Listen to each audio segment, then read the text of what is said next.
Every single month, you'll see one of these events. So you'll pop your treasure radar, you'll play the stage, unlock the unit, and then immediately be met with disappointment. But, of course, some of these units are better than the others. So today we're going to be ranking all of the monthly cats from worst to best. Disclaimer, I'm not an omniscient being, so don't take every word that comes out of my mouth as the absolute truth. I have my own opinions and you have your own. So if you disagree with me, let me know in the comments, and I'll leave a little heart next to your comment, letting you know that I've read your criticisms. I will also not be counting cat combos. With that being said, let's get to the ranking. In 12th place, we have Kite Cat. And just take a look at his stats. The only thing notable about him is his zombie killer and long distance ability. But you're never going to end up seeing that zombie killer ability because look at his pitiful 422 DPS. You know who has more DPS that also has long distance? The freaking Akuma Lion! On the bright side, his cooldown and his range allow you to stack him pretty easily. However, because of his absolute garbage DPS, the only thing this guy's taking down is a zombie dog. As Siluman said, at least you look funny though. In 11th place, we got Kiss and Koi. And this one hurts me personally, because Kiss and Koi is my favorite monthly cat design-wise. He's just so goofy, look at him. However, his goofiness doesn't make up for his absolute terrible stats. Kiss and Koi suffer from the same problem as Kite Cat. It's easy to be stacked because of its good recharge and range. But because of its absolute trash damage, even if you have a stack, it's really not going to do that much damage. Kiss and Koi also just get completely outshined by another no gotcha unit that does massive damage against red enemies, has the same amount of speed, does more damage, has more health. Please don't hurt me, I have a family. Now to those of you saying, now hold up, Kiss and Koi is strong against red enemies, so let's give him the benefit of the doubt. Even if you apply that 50% increase to attack and that double in HP, he's still worse than Courier in every single way.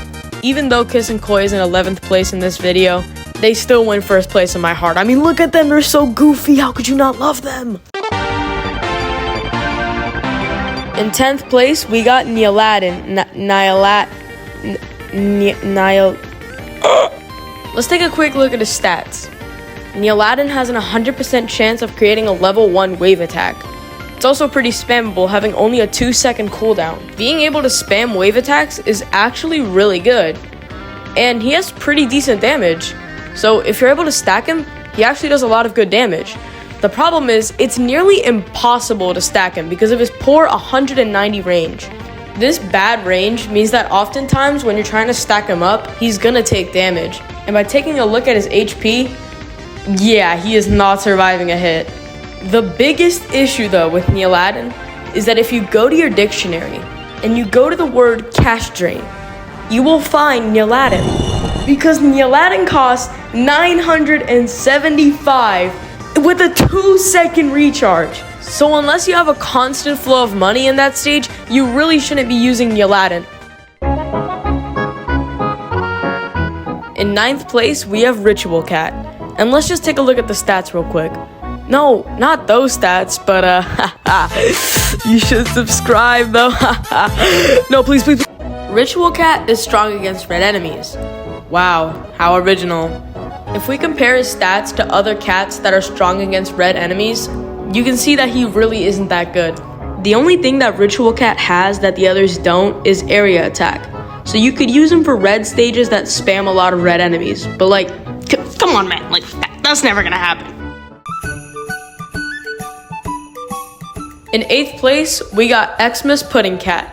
And he's a silly yet strange little goober. He's essentially just a fish cat clone, but if you compare the stats to Island Cat, it's just, yeah, he's not looking too good. But still, Xus Pudding Cat has the double bounty ability, for some reason. So let's compare him to another cat that also has the double bounty ability, Gonum Cat. And you can see that Xus Pudding Cat has a lot better stats. Gonum Cat really only works on low HP peons, but Xus Pudding Cat looks like he could take the lunch money of some stronger enemies. So why is he this low on the list? Well, the range. Xus Pudding Cat has to get real up close and personal if he even wants to land an attack. Also, he has a really high cost. The 1200 cost really isn't worth what you're getting. So why'd I put him above Ritual Cat? They're both alright, but get outclassed, so why'd I put Xus Pudding Cat above Ritual Cat? Cause he looks silly. Actually, Early Morning Humor, you're ranking these cats based off of factual evidence. You can't just rate a cat higher because it's silly. That would compromise the ability of this ranking. And I will not stand for this. I will not. Hey, what are you doing? What are you Look away, look away. Please leave me alone.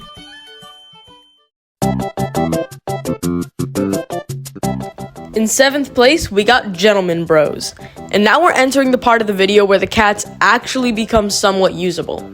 Taking a quick look at his stats, we immediately see that he has a really good 40% chance of freezing red enemies for 2 seconds. He also attacks pretty frequently, attacking about every 2 seconds.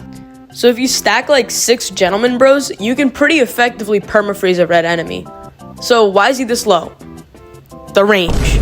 I don't know what it is about these units, but their range is always god-awful.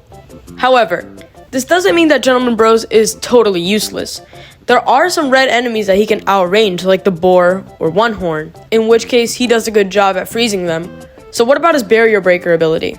Pretty much the same thing. He can only break the barriers of enemies that he can outrange, like Ultra Baba. Also, he pretty much just gets outclassed by Loincloth, who can also break barriers, is also no gacha, and has more range. In 6th place, we have Call Center Cat. Call Center Cat is strong against red enemies. Why do they do this? I swear to you, like half of these cats have something against red enemies, bro. What did red enemies ever do to these cats, bro? Anyways, Call Center Cat has both strong and knockback against red enemies. And by taking a look at the stats, there are definitely some better cats that do better against red enemies. So what about the knockback aspect? Well, Catly just completely outclasses Call Center Cat. However, Call Center Cat has both strong and knockback, so you could use it as like a red attacker and then use its knockback effect as like a secondary thing in case the enemies get too close. Yeah, Call Center Cat gets outclassed in both the strong and knockback aspect, but it definitely has better stats than any of the other cats that we've previously mentioned. In 5th place, we got Rampage Cats. And if you compare the stats to Manic Eraser, you see that he's more expensive and is also weaker. But that's not the point. You see, Rampage Cats actually fulfills a super unique role of being a ranged meat shield. And this really helps against enemies like Cory or Dolphina. In fact, Nurse Wuffa actually beat Floor 35 using Rampage Cats. However, being a ranged meat shield is super niche and very situational. But when you do need him, he does a really good job. In 4th place, we have Madam the Savannah. And she's like a super tanky meat shield. If you look at the stats, she has more HP than Manic Eraser. She even has a 100% chance of survive, which gives her one final chance to stall out the enemy. She even has warp immunity, which could make her helpful in Star Alien stages for whatever reason you'd want to bring her there. She has a pretty high cost for a meat shield, but it's justifiable for all the reasons I just mentioned. The only con is the recharge. Madam the Savannah has an insanely long recharge. I guess you could try helping out with research combos, but that recharge is beyond saving. In 3rd place, we got Wrestling Cat. And Wrestling Cat is basically just a Titan Cat clone. But if you compare the stats to Chimera Cat, yeah, he doesn't look too good. But this is because he's strong against red enemies. Now if we compare the stats with the strength buff added, yeah, now we're cooking. Wrestling Cat doesn't do as good of a job as Courier for damaging red enemies, nor does it do as good of a job as Row Cat for tanking red enemies. However, the stats are still there for both tanking and damaging, kind of like Manic Island. So still a pretty good anti-red unit. In 2nd place, we got Iron Claw X, and he's pretty high risk, high reward. Taking a look at his stats, he has pretty good attack and HP. The only problem is he has one knockback. So if you're able to stack him up, you need to make sure that you defend that stack with your life. Because if an area attack enemy happens to slip by and hit your stack, that's it. No more stack. He also has immune to weaken, which is a nice little touch to keep the DPS of your stat going. He also has immune to warp, which I don't know why. I guess you can use him against star aliens more now. I don't know. He's pretty expensive, but it's justifiable. There's also just better alternatives like Dancer Cat, but compared to all the other cats on this list, yeah, he's really good. In first place, by a long shot, we have Prisoner Cat. Taking a look at the stats, Prisoner Cat has a 28-second recharge, which is pretty quick for a backliner. He also has pretty good range, meaning that he's not too hard to stack up. Prisoner Cat is also strong against red, because of course it is, which makes it exceptionally well against Professor A. The damage is also there, unlike some other cats. So if you do end up stacking him up, he can do some pretty good damage. The only issue is the fact that he has a blind spot bigger than Rihanna's forehead.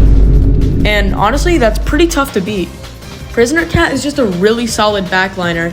And speaking from personal experience, he carried me in Lil Cat Awakens, so he's definitely getting our #1 spot. Well, there you have it. All monthly cats ranked from worst to best. Major shout out to Frosty B for voicing the nerd. Go check out his channel. He has a banger video about microtransactions if you haven't watched it already. If you watched this far, then you're a real one. So comment real one and I'll give you a little heart. And if you guys don't know, I'm doing a Battle Cats challenge where I try to beat the game on 4-star restrictions. If that sounds like something that you'd like to watch, then come on down to the streams. I stream every weekend. And I'll see you guys in the next video.